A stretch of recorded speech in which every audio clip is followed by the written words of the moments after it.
Day 55 of 365 Bible Stories. The king summoned two midwives named Shiphrah and Puah. They were women who helped mothers give birth. He told them, "You must kill every Hebrew baby boy." The midwives were shocked, but they left the palace quietly. When it was time for Hebrew women to give birth, the midwives secretly hoped for baby girls. And even when a baby boy was born, they refused to harm him. Soon, the king realized the boys were still alive.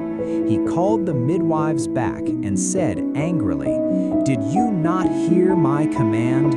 I told you to kill the Hebrew boys."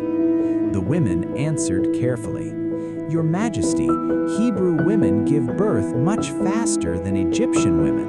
By the time we arrive, the baby has already been born." So the king made a new and cruel command throughout Egypt. Every Hebrew baby boy must be thrown into the Nile River. Join me tomorrow as we continue this journey through the Bible.